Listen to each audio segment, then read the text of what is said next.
What I'm trying to communicate is what is Zbuling philosophy. But of course this is extremely hard because Zbuling philosophy is extremely wide, tall, diagonal, everything to all sides. So the only thing that I can attempt to do is explain what is Zbuling philosophy bit by bit.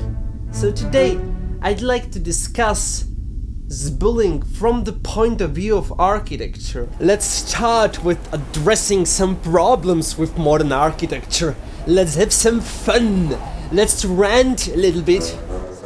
Our cities are under attack from low-resolution panel, soulless, flat, bland, grey, colorless glass buildings that cannot be even called architecture because that would be an insult to this word. I'm just so bored with these buildings. For me, they function as lighthouses or beacons of boredom itself.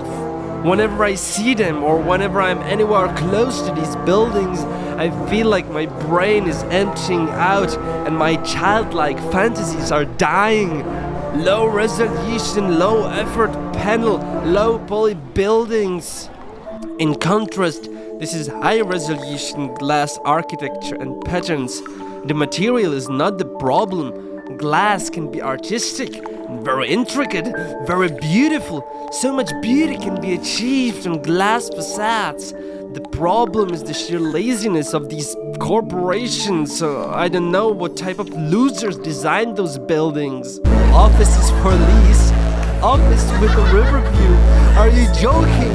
Not even for free. Shove it up your ass. No one wants to be anywhere near those buildings. Long story short, there are many problems with modern architecture, of course, and they can be discussed from dozens of different angles. One of them being the dialectics between low-resolution architecture and high-resolution architecture. High-resolution architecture is a term suggested by Mark Foster Gage, who is one of my most favorite living architects, and so I will let him explain what it means. You know, when you're looking at your computer screen and you zoom into an image and it pixelates, that's a low resolution image. If you're on your computer screen and you zoom in and you keep zooming in and you can see more and more detail, that's a high resolution image. And the reason I use that term high resolution is to make that distinction, that if we zoom in farther to our buildings, can we get back to a level of detail that's not necessarily historic detail, that's not just reapplying ornament as we have in the past, but can we recover that level of detail to allow our buildings to have more maybe cultural value, maybe regional value, maybe articulate a better sense of identity for the community, so things don't continue to become so abstract and meaningless. This is why forest houses are always so beautiful, because they are composed solely from high-resolution particles. Even though they may be a shitty architecture, they will always fulfill this basal aesthetic requirement of high resolution. Even if you want it, no matter how hard you try, you cannot build an essentially ugly forest house. That's the power of high resolution.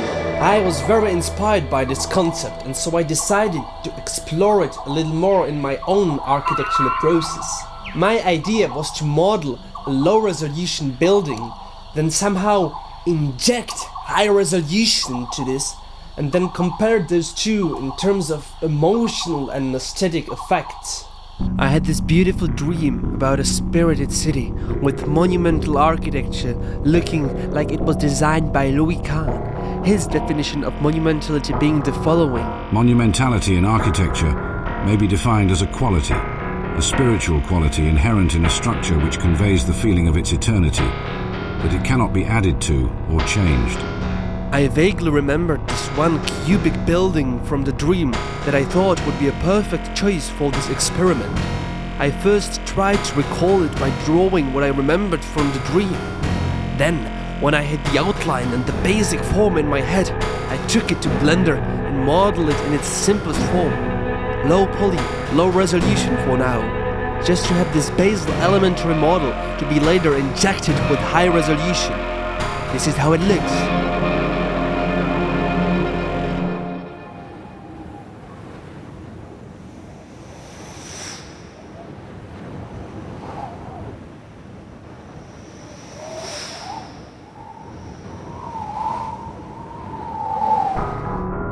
But now comes the question, how do we add resolution? Well, the first and obvious answer is structure. We could build it from stone, for example, and the high resolution be born naturally from the material. But I say that's too simple. Let's try something else. Let's try using the building as a source of the detail for itself. So this is what we modeled, right? Let's call it a stage 1 building. And let's add detail to the pillars first. Let's chop them in multiple segments and use the stage 1 building sort of as a brick for these pillars. So we will have multiple small stage 1 buildings functioning as details, thus creating a stage 2 building. And this is how stage 2 building looks like.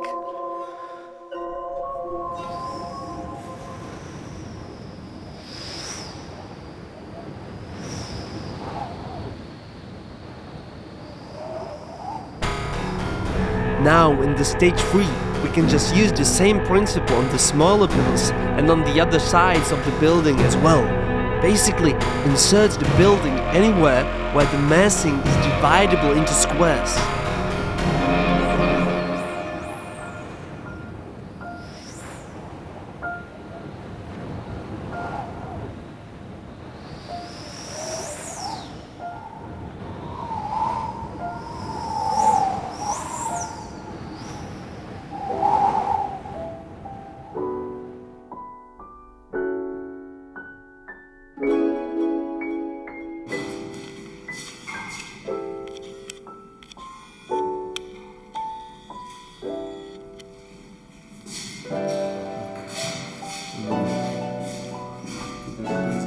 Now what is stage 4? Instead of using stage 1 building as the detail providing brick, we insert a stage 3 building, thus creating a new strata of details, a whole new level.